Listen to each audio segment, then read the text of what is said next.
Кече жакында социалдык тармактан жана массалык маалымат каражаттары аркылуу Алмаз Шаршеновдун уулу Сейитбек Атамбаев СДПК партиясы аркылуу СДПК партиясын дагы бириктирип дагы күчтөндүрөрүн жана шайлоого барар жөнүндө айтты. Мындан келди ошол шайлоого каттап жатканда СДПК партиясын Алмаз Шаршеновдуку деп катталабы же сиздики деп катталабы? Ошодо кимгер барбай каласыңар шайлоого?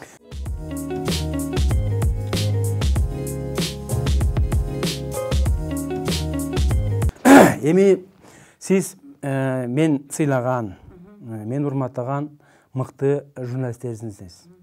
Анан сиз билесиз, Минюста аерде Атамбаев деп катталган эмес, Атамбаевдин СДПКсы деп, же болбосо Абдрахмановдун СДПКсы деп катталган эмес. Минюста бир эле СДПК деп турат. Социал-демократическая партия Кыргызстан деп катталып турат. Мына ошо каттоодо бир эле СДПК болот. Ошондуктан шайлоого бир эле СДПК чыгат. Ошондуктан биз бүгүнкү мен айтып атпайбы, мен Ирина Карамушкина менен, өткөндө жанакы Луис Аяла келгенде мен айтпадымбы? Мен Ирина Карамушкина менен, же болбосо Атамбаевчилер менен мен талаша турган эчтекем жок, аласа берем жок. Партиянын ичиндеги разногласия бар, бул болуш керек деп. Алардын каршы только партияларда да бар. Ошондуктан биз бир эле партия болуп чыгабыз. Ал эми жанакы Атамбаевдин айткан балдары тиги ошол эле Сейит, мен аларды тааныйм, алар эч качан мурда Атамбаевдин убагында мындай партияга киришкен эмес болчу, саясатка аралашкан эмес, алар мындай өздөрү мындай жакшы тарбия көргөн балдар, мен аларды мындай инди катары мен аларды сыйлайм. Анан мен ойлойм, эртедир кечтир мына бул таарынычпы, же эмне өтөт деп ойлойм.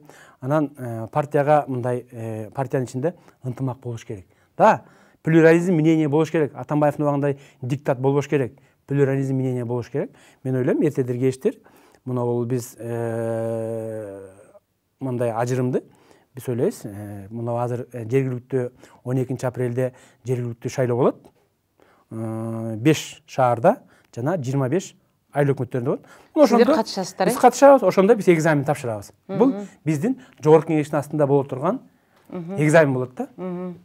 Ошол мындан келди Сагын мырза, мына бүгүнкү ошол коомчулукту кызыктырган 3 суроого тең жооп бердиңиз. Бул биринчиси бийлик сизди кидайт этти деп жана өзүңүз жогоруда айткандай тескери сыртын салды, бийлик сизге сыртын салды деген нерседе дагы күмөн жок экен. Экинчиси СДПК партия менен Сейит Атамбаев барабы же сиз барабызбы деген нерсеге дагы мыйзам чегинде жооп бердиңиз. Мыйзам боюнча сиз барышыңыз керек экен, сиз катталгандан кийин. Ал эми бүгүн СДПК партиясында катталып туруп, бирок элге жакшы билине элек, мүмкүн дагы көбүрөөк аты чыга элек Биримдик партиясы менен бараткан силердин мүчөлөрүңөр жөнүндө да өз пикириңизди айтып кеттиңиз. Маегиңизге чоң рахмат. Мен ойлойм, бул деген шайлоонун башталышы эле, жаңы эле сүйлөшүп жатабыз ал жөнүндө. Дагы мындан ары силерди колдоочулар жана көрүүчүлөр болсо, партия жөнүндө кененирээк маалымат берип турасыз го деп. Сизге рахмат. Мен аябай ыраазы болуп калдым. Себеби айтпайм, биз жанакы массалык маалымат жактан уттуруп атабыз депчи. Анан сиз өзүңүз ушул чакырып, мындай курчтоолорго жооп берип кой деп чакырганыңызга сизге рахмат. Мен сизге да ийгилик каалайм. Рахмат сизге дагы. Биз эл эмнеге кызыкса, коомчулуктун көйгөйү, коомчулукту кызыктырган эмне болсо, ким болбосун ар дайым чакырып, эфирден берип турганга даярбыз. Дагы бир жолу рахмат сизге. Рахмат.